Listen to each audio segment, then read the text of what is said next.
Hello, everyone. Welcome to day two. And the passage we're looking at today is called Effects of Changes in World Population.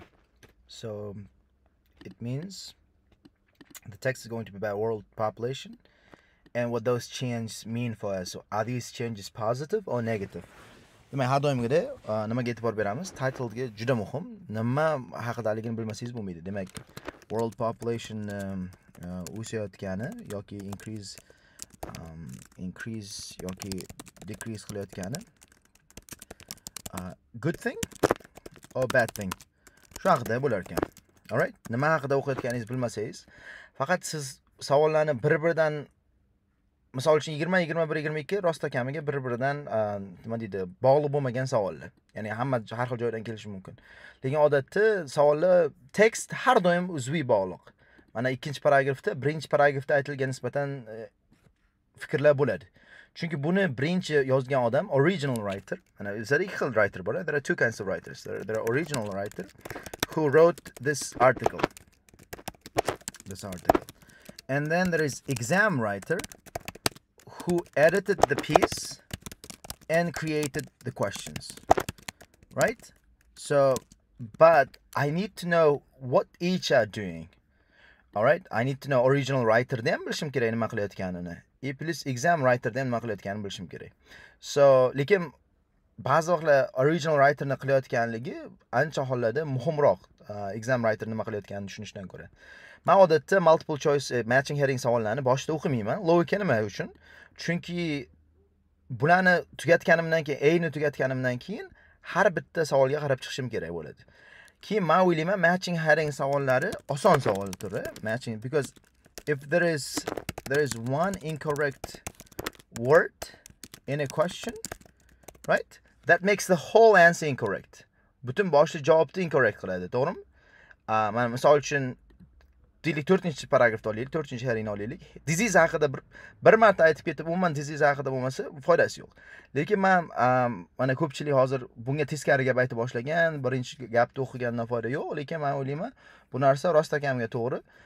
Ko'p hollarda akademik writingda birinchi va oxirgi gapga yaxshiroq e'tibor beramiz. Bu degani faqat javoblar yoddan keladi degani emas, lekin o'sha birinchi va oxirgi gapga ko'proq e'tibor beramiz. Xo'p, ikkinchisi mana bu sentence completion savollar har doim orderda keladi. Bu Zerp's ideas, buni topish oson. Explain why degan so'zda eshitib qolibdi. Overall the world have a food something while some areas don't have enough. Some areas don't have enough deyotgan bo'lsa, demak bu ikkinchi qismda logikani ishlatadigan bo'lsak, while mana 3 ta narsani yodimizda tutamiz dedik. Grammar, 2 collocation, 3 logic. Hozir o'sha narsa food something degan collocation to'g'ri kelish kerak. Logichni o'ylaydigan bo'lsak, bu yoqda yetishmayotgan bo'lsa, bu yoqda ko'p bo'lish kerak. Ko'p degan so'zga o'ylaydigan bo'lsam, excess so'zi to'g'ri kelishi mumkin. In the last 100 years or so, mana buni ham topish oson. 100 yearda birdan topsangiz bo'ladi. More efficient use of resources. Katta ehtimollik bilan logikadan foydalanadigan bo'lsak, technology bo'lishi mumkin. Adam Smith argued that countries is caused by a growth in population. Nimani? Davlatda nimasi bo'lishi mumkin? Davlatda boyligi bo'lishi mumkin, to'g'rimi? Again, 3 ta narsani yodimizda tutamiz. Which two of the following statements does the writer agree with the views of the writer? Bu любой joydan bo'lishi mumkin. Butun tekstga tarqab yuborilgan bo'lishi mumkin. Which two claims does the writer make about future population decline? Endi buni joyini aytib qo'yibdi. Odatda mana shu 5 tadan ikkitasini tanlang deganida, odatda bizda joyi aytilgan bo'ladi. Mana hozirgi 25-26-savolda joyi ma'lum. Qayerga qara deyapti? Future population decline aytgan joyga qaragin deyapti. Okay, let's get started. Demak, qachon hammasiga qarashni bilaman. O'qib boshlasak bo'ladi. Xo'p. Human fertility rates around the world are dropping for a variety of complex reasons. Har xil sabablarga ko'ra nima qilayotgan ekan, tushayotgan ekan. While the population itself continues to increase, aholini o'zi oshayotgan bir vaqtda, the rate of increase is slowing. O'sish sur'ati, o'sish tezligi sekinlashmoqda. Sometime in the next 100 years, 80 years, world population will peak somewhere in the vicinity close degani, before contracting. Mana contracting siz uchun qiyin so'z bo'lishi mumkin, to become smaller, right? That raises an important question.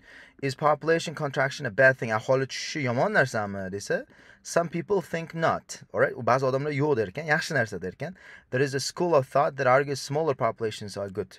Smaller populations good deb fikrlaydigan odamlar bor ekan. Ularning birinchi fikri population, ya'ni kichkina aholi yaxshi deydigan odamlarning birinchi fikri, agar aholi ko'p bo'lsa, ovqat yetishmaydi derkan, overcrowding bo'lib ketadi derkan, va uchinchisi environmental impacti yomon bo'lar ekan, balki pollution jihatdan yomon bo'lishi mumkin ekan, balki finite degan limited natural resourcelar tufayli yomon bo'ladi degan fikr bor ekan. Demak, 3 ta argument beryapti. Aholi ko'payib ketsa 3 ta jihatdan yomon bo'ladi. Birinchisi food yomon bo'ladi, yetishmaydi. Ikkinchisi overcrowding bo'ladi. Uchinchisi environmentga ta'siri yomon ikki xil jihatdan, resurslarning yetishmasligi jihatdan va pollution jihatdan. Hope. In contrast, they argue that decreased populations will lead, agar aholi kam bo'lsa, odamlarda ko'p bo'ladi, hayot standarti yaxshi bo'ladi der ekan. These arguments seem reasonable at first, but do not withstand scrutiny. Yaxshi argument bo'lishi mumkin. Okay, just a second. Okay. Davom etamiz. I'm sorry, I had a phone call. Demak, these arguments seem reasonable at first, but don't withstand scrutiny degan close examination qilsak, bu argumentlardan to'liq yo'q deyapti. Ya'ni bu argumentlar xato demoqchi. All right? Xo'p, endi savollarga qaraymiz. Do we have sufficient resources to feed the human population? Aholini butun umumiy ideyaga e'tibor berasiz har doim. Umumiy ideya shu haqidamidi? Yo'q. Bu biza aholi o'sishi yaxshi narsami, yomon narsaligi haqida. Tushishi degani, shu haqida qarayapti degan. Will population increase pose disaster? Raw materiallar haqidami? Raw materiallarga zarari bormi? Would population decline benefit the world? Butun savollar shu uchun berilayotgan. That raises, mana bu joydan olingan. That raises an important question degan joydan olingan. Javobimiz uchinchisi. Menimcha qolganlarni o'qishga ham hojat yo'q. Chunki mana bizda clear javob bor. Bazarb degan odam kelmadi, shu uchun davom etaveraman. Let's start with the food. The worry about mass starvation is remnant of Paul Ehrlich's book Population Bomb. Ehrlich, professor of population study at Stanford, wrote that in the face of expanding populations, the world undergo famines. Agar aholi ko'payib ketsa, ocharchilik bo'ladi degan ekan. Hundreds of billion starve to death degan ekan. He himself now admits this prediction proved faulty. Xato bo'lib chiqdi. Instead, the availability of food has greatly increased, even with a growing population. Topic sentence e'tibor beramiz. Butun paragraf mana topic sentence, mana bu writer, original writer nima qilayotganiga ham e'tibor beramiz. Original writer aytganda 3 ta argument bor deb, endi har bitta argumentga javob berib chiqyapti. Even with a growing population, demographer Philip notes that food shortages have become a political problem related to fair distribution, not a issue of inadequate supply. Ovqat yetishmovchiligi tufayli emas, siyosiy muammo bo'ldi deyapti. Endi bu, do we have sufficient resources to feed the human population degani, feed the human population, foodni boshqa chiqib aytgani. Demak, birinchi savol bo'ladi. Chunki boshqa javoblarga qarasak, raw materials haqida, disease haqida, productivity haqida, population movement haqida, keyin past events, boya yuqorida aytganim, har bitta savolda xatoligini isbotlaydigan bitta so'z bor. Right? Mana bu bir bo'ldi. Okay, Bazarb degan odam keldi, mana bor ekan. How did this happen? The Danish economist Esther Bazarb proposed that the population increase would foster agricultural innovation. Agar aholi o'ssa degan ekan, iqtisodiy deman, qishloq xo'jaligidan yaxshi innovatsiya bo'ladi. Bu esa productionni oshiradi. Her theories have been borne out by events which show that some areas of the world may lack sufficient supplies. Ba'zi bir dunyoda ovqat yetishmayotgan bir davlatda the overall food has in a surplus. Mana bu excessga sinonim keldi. Boya esingizda bo'lsa, 3 ta narsaga e'tibor beramiz degandim, to'g'rimi? Mana shunda haqiqatan ham surplus so'zi har jihatdan to'g'ri keladi. Grammatika jihatdan ham to'gri keladi, collocation jihatdan ham va logic jihatdan ham. O'da demak 20-savolda ham javobini topdik. Xo'p, so what about overcrowding? Yana topic sentence-ga e'tibor beramiz. Qarang, o'zi oddiyroq, headinglar oddiyroq ekan. What about overcrowding? Everywhere you go today, you find traffic jams sprawl. Hamma joyga borsang traffic jam bo'yotibdi, shaharlar kengaygan, odamlar crowded joylarda. This is a problem of density, not population. Bu zichlik muammosi. There is plenty of land available out there. O'zi joy ko'p deyapti. The problem is that people who used to live in the rural areas have relocated cities. Muammo shundaki, qishloqda yashagan odamlar shaharga ko'chdi deyapti. This massive migration, qarang, referencing into cities has caused urbanization, which is different from overpopulation. And the problems associated with this include air pollution, keyin urbanization bilan xuddi muammolar kelib keldi deyapti. Lower wage. Bu urbanizationga bog'liq muammolar, to'g'rimi? Xo'p, 100 years degan javob yo'q. Bir bilan uch ketadi, ikki raw materials haqida gapirmadi, disease haqida gapirmadi. productivity haqida gapirmadi. What's the impact of population movement? Endi 6 bo'ladi, chunki haqiqatan ham bizada impact haqida gapirdi. Impactni nima bo'ldiryapti? Mana shunaqa urbanizationning muammosi bo'ldi dedi. Shu uchun javobimiz overcrowdingda bu population emas, densityning muammosi ekan. Bizada qanaqadir javoblar bormi? Hozir 23-24 oxirida qaraymiz. Chunki hamma javobni umumiy ideyaga bo'lganimizdan keyin buni qilish oson. Mana bu 25, 26, 23, 24 ni sababi oxirida qilishimizga sabab har qanday joyda bo'lishi mumkin-ku, shu uchun oxirida qilib qo'yganim yaxshiroq. Environmental concerns are more interesting. Uchinchi argument environment ga related argument edi, eslasangiz.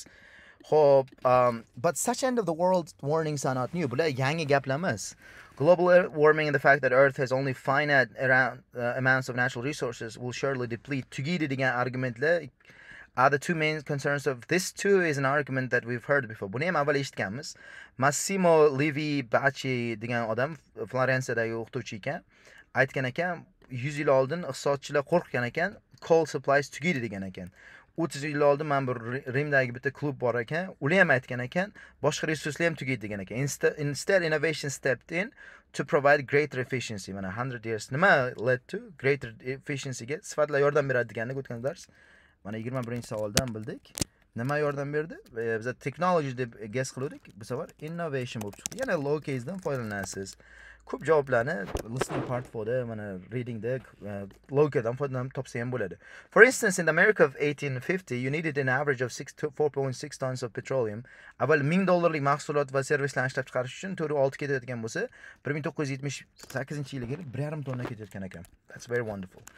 Xo'p, bu nima haqida edi? Tabiiy resurslar tugaydi degan savolga javob berdi. Yo'q, tugamaydi unga, chunki bizda innovatsiya bor dedi. Will population increase pose disaster for our supply of raw materials? Bu 2 bo'ldi. To'g'rimi? Xo'p, this leaves us with the economy. Yana e'tibor bering. Endi iqtisodiyot haqida gapiradi. This leaves us with the economy. Okay. Simon Cousins won the Nobel Prize Economics for the theory of tested knowledge. But tested knowledge degan fikri uchun Nobel yutgan ekan. More population means more creators. Uni fikricha, odam ko'p bo'lsa, producerlar ko'p bo'ladi. Bu yaxshi degan ekan. Yangi bilim, yangi kashfiyotlar bo'ladi degan ekan. Kuznets was codifying what others had noticed before. U shunchaki avval undan oldingi aytgan odamlarning fikrini codify qilib chiqqan ekan. Political economists, siyosiy iqtisodchi Adam Smith remarked the most decisive mark degan sign, prosperity of any country is the increase in the number of its inhabitants. Savol menimcha 22 Adam Smith degan savolni o'tkazib yuborish qiyin juda, chunki Adam Smith juda oddiy topish. Increase in its number of inhabitants degani growth in population degani nima? It's prosperity. Biza aytdik, wealth bo'ladi. Mana wealth synonym bo'ldi. Right? As Levi Bacci observes that all things being equal, the population increase followed by increased per capita production. Keyin aholi o'ssa, per capita production ham oshadi degan ekan. So the proposed benefits of population decline, kim aholi tushsa yaxshi bo'ladi deganlarning fikri xato deyapti. In addition, there are worrying potential costs of population decline. This worry is the theoretical because we have never seen population decline on the massive scale that's coming our way. Or rather, we have never seen it in the modern world. Aholi tushishini biza anaqasini ko'rganimiz yo'q hali zamonaviy hayotda. Xo'p, bu paragraf asosan nima haqida bo'ldi? Iqtisodiyotdan boshladi. Agar ko'p odam bo'lsa dedi, ko'p ishlab chiqarish ham bo'ladi dedi. Keyin per capita production ham oshadi dedi. Bundan kelib chiqadiki, is population decrease good for productivity? Productivity so'ziga sinonim decline so'zi bo'lishi mumkin, to'g'rimi? I mean productivity so'ziga economy so'zi sinonim, production so'zi sinonim, right? New knowledge, producer synonym, creator synonym, production. Butun paragraf shu haqida bo'ldi. Xo'p, there are however two historical examples between 400 BC and AD. One, the world population increased from this to this. For the next 200 years, growth almost to a halt. Keyin to'xtab qoldi deyapti. Then between AD 200 and AD 600, the world population to recover the level it attained in AD 1. The other drop in population, keyin 400 yildan keyin 400 yil ketdi, uni aholisini yana o'sishiga deyapti, to'g'rimi? Bu past. Again, there are two historical examples. Topic sentence ga e'tibor beramiz.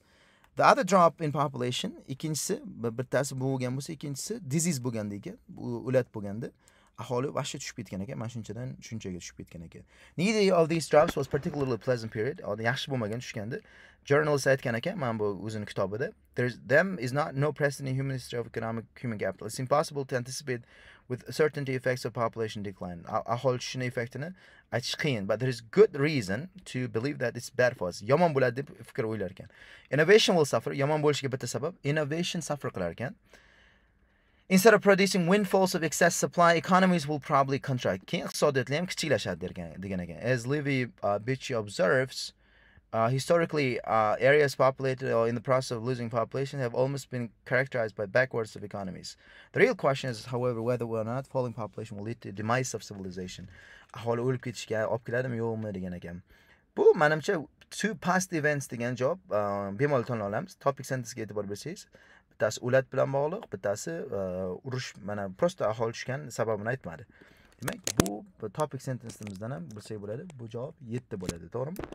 Xo'p, endi mana bu ikkita javobga qaraymiz. Recovery may take 200 yil. Bu o'tgan zamon uchun aytilgandi. Mana bu A. Bu xato. Keyin it may be caused by disease. Bu yana o'tgan zamondagi. Har bittasiga qarab chiqishingiz kerak. It might mean a decrease in the number of new ideas. Yes, mana bu joyda innovation will suffer degan javobdan javobimiz nima bo'ladi? Bittasi C bo'ladi. Shuning uchun javobni tanlab olsak bo'ladi. King says there may be an overabundance of food as a result. Overabundance of food. Food haqida gapirdim. Food menimcha umuman gapirilmadi. It could result in economies becoming smaller. Bu javob bo'la oladi. Chunki mana bu joyda economies will probably degan joydan mana bu D bo'ladi. Economies will probably contract degan become smaller bo'ladi. Xo'p, endi bu butun tekst deydi. Shuning uchun bunga qarab chiqishimiz kerak. The availability of food is greater now than previously. Esingizda bo'lsa, bu haqda qaysi paragrafda gapirdi? Mana bu B paragrafda the availability of food has increased degan joy bor edi. A bo'ladi. Demak, A da tanlay olamiz. Haqiqatan ham bu writerda fikri edi. A decrease in population will lead to higher standard of education. Well, education haqida C paragrafda aytdi. Limited access dedi. U urbanizationga bog'liq edi. Lekin mana bu joyda B haqiqatan ham bor edi. Boshqa kontekstda. Smaller population will result in higher wages. Mana bu joyda C da aytgandi, will lead to higher wages degandi. Lekin bu fikr xato deb turib, writer aytib ketdi. Cities will become overcrowded if they are unsuitably located. Well, overcrowding haqida gapirdi, lekin suitably or unsuitably located haqida gapirmadi. Va oxirgisi, people have moved from rural areas. Yes, the problem is that this massive urbanization javobimiz bo'ladi. Shu bilan hamma javoblar biz topdik. Bu savolni oxirida qilishimga sabab, butun tekst haqida menda ideya bo'ladi, shuni menga imkon beradi. Yaxshiroq topib olishimga. Endi keling biz keyword table'da har doimgidek ko'rib chiqamiz. Words in questions, similar words in the passage. Xo'p, 14 dan boshlaymiz. 14 uchga sinonim bormi? Population decline.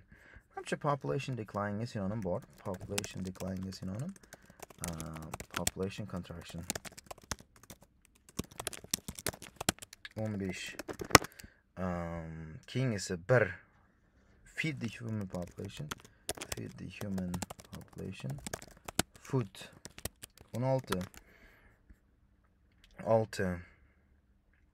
population movement.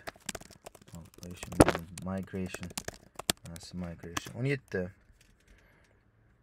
2 tanladik. Raw materials. Natural resources. Sources degan so'z. 18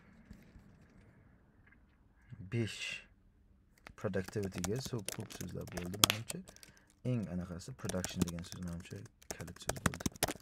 19 7 past events, historical examples. 20 don't have enough. Do not have enough. Lacks food supplies. 21 more efficient use of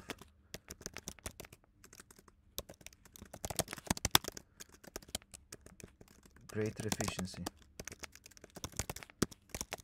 You can make growth in population,